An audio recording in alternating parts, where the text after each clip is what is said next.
Hello, everyone. I just wanted to go ahead and get my Game of Thrones Season 8, Episode 2 predictions out there before tomorrow's show, just to see if I'm right or wrong. Because I've been thinking about it all week. I kind of went over some predictions last Sunday. I have like a little Game of Thrones watch party with some buddies, and I think I was wrong then. But I don't read anybody else's theories because I have enough stupid theories of my own. So I'm going to see if any of those are right. So last week you have a bunch of reunions. I'm not going to talk about it too much. There's some really good stuff in the show and some really okay stuff. Moves really slowly is the only problem, especially if you only have 6 episodes left. Now we have 5 episodes and we have a ton of stuff to happen.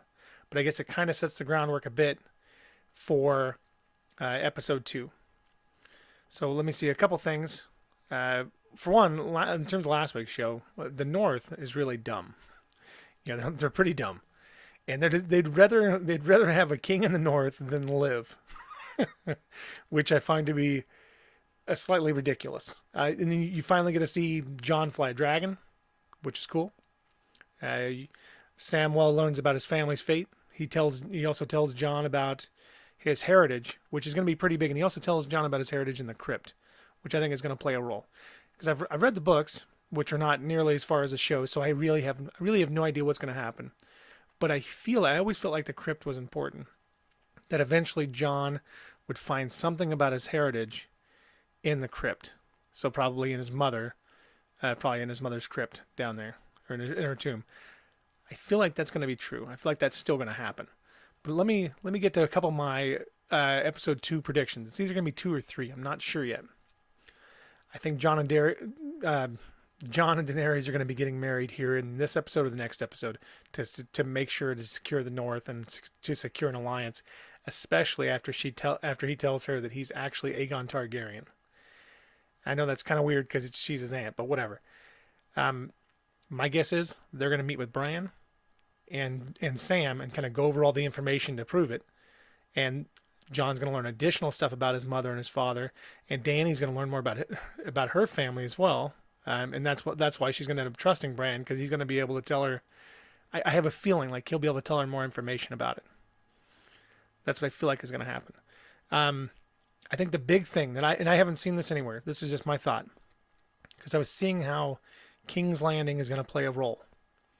So last week I was saying, well, maybe the Night King is actually going to save Winterfell for last. He might sweep around, but I think the Night King is actually going to go directly to Winterfell, and he'll probably get there. I'll say that in a second.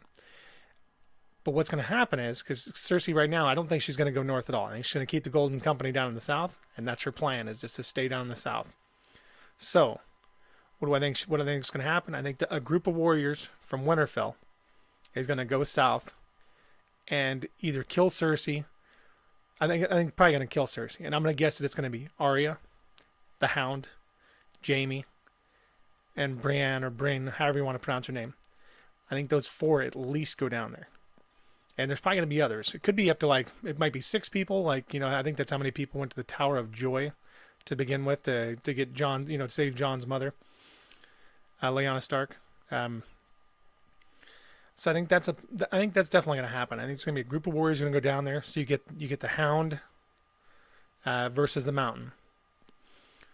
You get Jaime, because Jaime, he's known as the Kingslayer. I think he's also. I have a feeling, and this is not going to happen in episode 2, but I don't want to think. I have a feeling that he is going to kill Cersei. So the Kingslayer is also going to become the Queenslayer. They're going to put together an army down there, plus him and Brienne, or Brain. I usually call her Brain from the book. That's just how I always pronounce her name. I think this is going to finally give them a chance to work on a possible relationship. They're going to be able to spend some time together.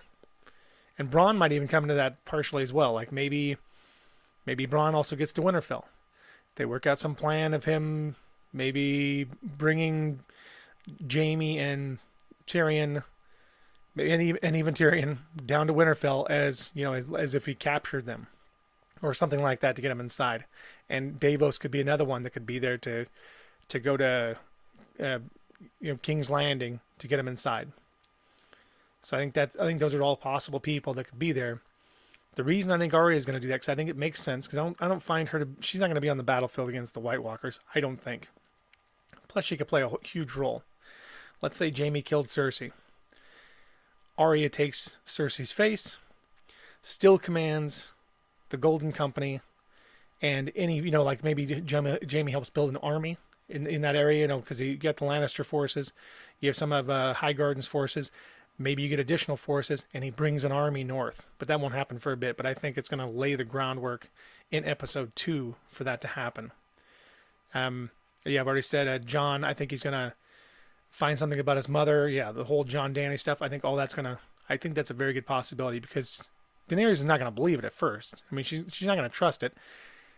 I think that Bran's going to have to win her trust, and he's going to do that through giving her information about her childhood that she knows to be true. That'd be my guess. And then Jon and Dany are going to get married. I'm guessing Dany's actually going to be pregnant too. And then I'm going to guess that the episode is going to end with the Night King arriving at Winterfell. So yeah, I think that's probably about it.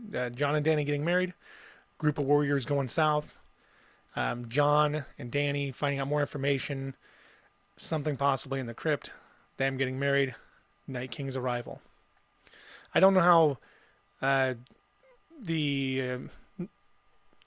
don't know how the guys from the wall. I don't know how they're going to play a role just yet because Tormund. I don't know if he's going to make it back to Winterfell too quickly or what little side quests they might have.